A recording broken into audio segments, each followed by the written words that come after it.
How Target, Bud Light turned off loyal customers in 2023. Bud Light sales took a heavy hit after the beer company partnered with transgender influencer Dylan Mulvaney. Target and Bud Light's foray into the culture wars led to backlash from conservative consumers that took a financial toll on each company in 2023.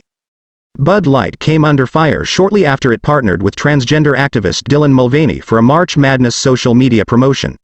The beer brand celebrated the influencer identifying as a woman for a full year by sending personalized packs of Bud Light decorated with Mulvaney's face.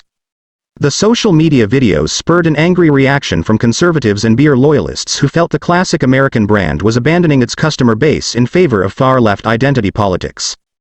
Days after the Mulvaney firestorm ignited, remarks by Bud Light's former vice president of marketing Alyssa Heinerscheid created more headaches for the company. Heinerscheid revealed in an interview that she was directed to transform the brand from its fratty image to one that was more inclusive.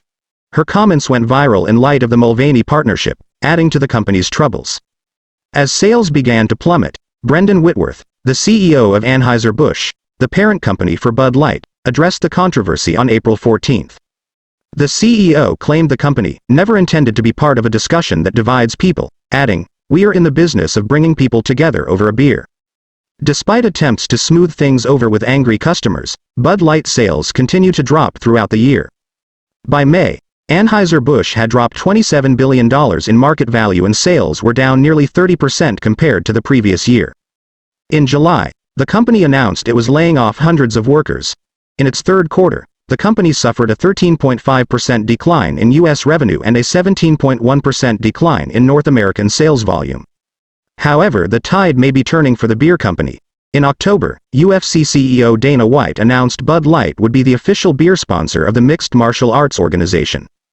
Anheuser-Busch also pledged $3 million in academic scholarships for the families of fallen or disabled first responders through its work with nonprofit, Folds of Honor. Bud Light is the #1 beer in the industry by volume, Circana tous MULCYTD 12.10.23, and millions of Americans continue to choose the brand every day, an Anheuser-Busch spokesperson said in a statement to Fox News Digital. Retail giant Target faced a similar firestorm from conservative consumers over their own marketing and products centered on the LGBTQ community. The company features Pride Month displays in stores every June but attracted criticism this year for adding products catered to transgender individuals, including female-style swimsuits that can be used to tuck male genitalia. The retail juggernaut also faced fallout for its partnership with a Satanist designer for Pride Month, whose brand featured occult imagery and messages like, "Satan respects pronouns," on apparel, which the designer called tongue-in-cheek. Some southern stores were forced by the corporation to move Pride merchandise away from the front of their locations after customer outrage to avoid a Bud Light situation, Fox News Digital first reported. A Target spokesperson said the changes were made due to volatile circumstances. For more than a decade, Target has offered an assortment of products aimed at celebrating Pride Month, the spokesperson told Fox News Digital.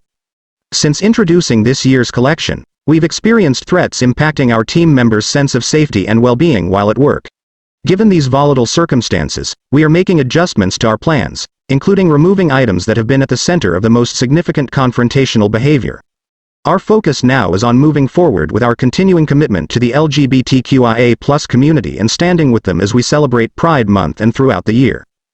The gesture angered over 200 LGBTQ activist groups, who demanded Target denounce extremists and restock all the Pride merchandise in stores and online. Target's stock took a hit and its sales experienced a downturn in its second quarter.